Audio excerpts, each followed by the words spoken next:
गुज़िश्ता 4 सालों से कर्नाटका में बीजेपी हुकूमत रूलिंग है और इस बीच हुकूमत ने मुख्तलिफ मैदानों में क्या-क्या कारकर्दगियाँ की हैं, क्या फेलियर्स हैं गवर्नमेंट के मुख्तलिफ मैदानों में।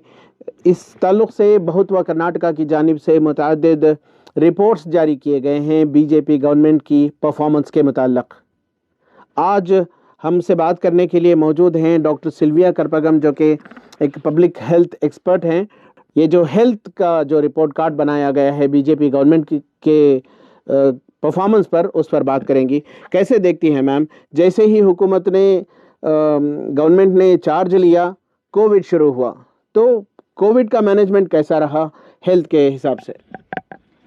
हम सबको पता है कोविड टाइम में सबको अफेक्ट हुआ, हमारे फैमिली में अफेक्ट हुआ या हमारे दोस्त, जो कर्नाटका में बहुत सीरियस क्राइसिस हुआ था। एक तरफ पब्लिक सिस्टम था जिसका ठीक से फैसिलिटीज़ नहीं थे, जितना कैपेसिटी होना चाहिए उतना नहीं था, और इसके कारण जो कोविड केसेस थे उनके ऊपर भी प्रॉब्लम हुआ था, और जो नॉन कोविड केसेस है लाइक क्रॉनिक केसेस, जो बीपी डायबिटीज़ के पेशेंट्स या किडनी डायलिसिस के पेशेंट्स या कैंसर या HIV TB, उन सब पेशेंट्स को गवर्नमेंट फैसिलिटी से रेगुलरली ट्रीटमेंट होना चाहिए। उस समय हम किडवाई गए थे, बच्चे थे जिसको कैंसर का पेन ट्रीटमेंट नहीं मिल रहा था, जो डायलिसिस पेशेंट्स थे उनको डायलिसिस नहीं मिल रहा था, और HIV को हम सदा बोलते हैं कि ट्रीटमेंट ठीक से ले लो, बट उसको भी अफेक्ट हुआ था।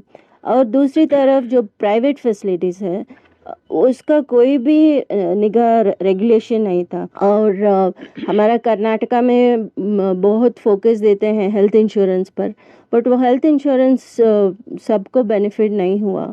मैडम, हमने देखा कि कोविड के टाइम पे कर्नाटका में एक बेड ब्लॉकिंग स्कैम सामने आया था, जिसमें बताया जा रहा था कि जो बीजेपी का MP है तेजस्वी सूर्या और उनके रिलेटिव MLA इन्वॉल्व हैं। ये कैसा रहा? देखिए, जब कोविड पहले बार वो इन्फॉर्मेशन आया था, गवर्नमेंट बहुत कुछ कर सकता था कि प्रिवेंशन के लिए और प्रिपरेशन के लिए, बहुत ज़्यादातर गवर्नमेंट स्पेशली ये BJP government anti Muslim sentiments फैलाने में ही ज़्यादा टाइम वेस्ट किया था।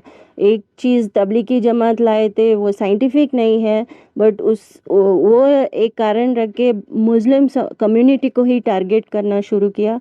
MP Tejasvi Surya Covid time में जब सिस्टम इतना स्ट्रगल कर रहा था मैनेज करने के लिए, उस समय वो वॉर रूम गए थे और पूरा गलाटा करके वो मुस्लिम वर्कर्स का नाम पढ़ के उसको काम से भी निकाल दिया वो उस समय।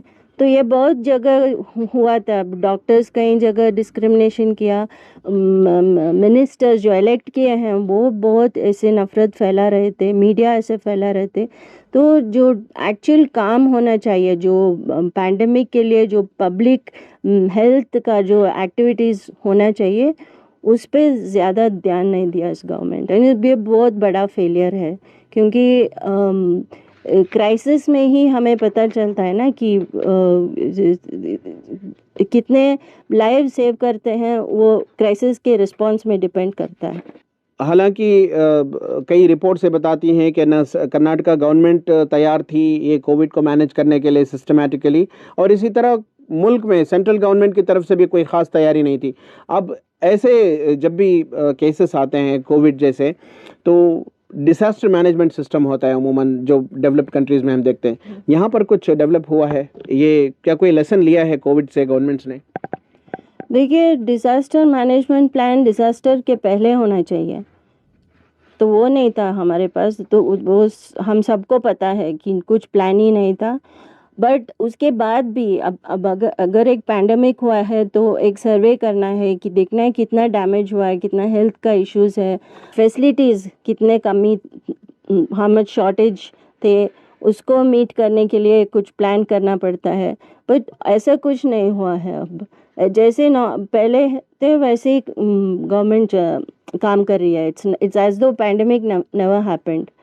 बट गवर्नमेंट को क्या करना चाहिए कि अब देखिए चामराजनगर में ऑक्सीजन की कमी से बहुत लोग मर गए। बेंगलोर में भी, कर्नाटका में बहुत जगह, वो हम डेटा भी नहीं है हमारे पास, तो हमें उसके बारे में बात करने के लिए भी डेटा नहीं है। तो क्यों वो डेटा क्यों नहीं है, सीरियसनेस क्यों नहीं है?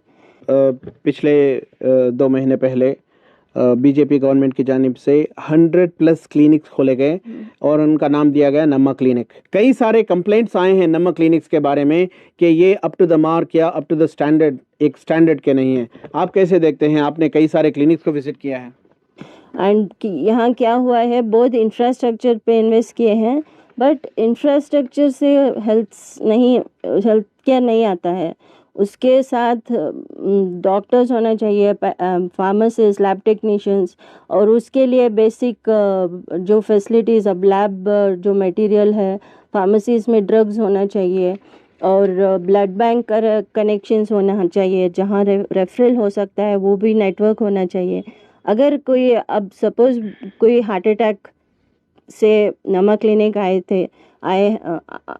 Suppose they come to the नमक क्लिनिक, वहाँ बेसिक ट्रीटमेंट देने का व्यवस्था होना चाहिए और रेफरल का भी नेटवर्क होना चाहिए, नहीं तो लोग नहीं आएंगे। मैडम, आपने हेल्थ सेक्टर में बीजेपी गवर्नमेंट को कितने मार्क्स दिए हैं? वो रिपोर्ट कार्ड में नहीं दिए थे हम, बट हम तो ज़रूर उसको फेल करेंगे। बहुत बहुत शुक्रिया। ये थे डॉक्टर सिल्विया करपगम, जो कि पब्लिक हेल्थ एक्सपर्ट हैं। वो बात कर रहे थे कोविड मैनेजमेंट के सिलसिले में और बीजेपी हुकूमत ने रियासत में हेल्थ को कैसे मैनेज किया है।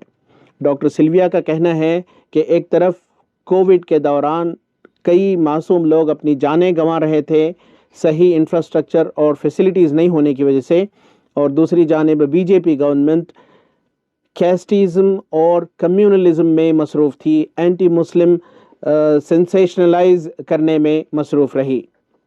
डॉक्टर सिल्विया का कहना है कि जो हेल्थ रिपोर्ट उन्होंने बनाई है बीजेपी गवर्नमेंट की परफॉर्मेंस को गेज करने के लिए, वो बीजेपी गवर्नमेंट को पूरी तरह से फेल कर रही हैं, उन्हें ई ग्रेड दिया गया है।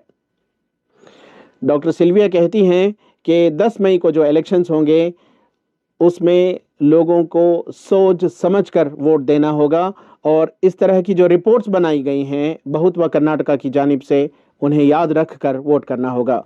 रफ़ीक जब्बार, ईटीवी भारत, बेंगलोर।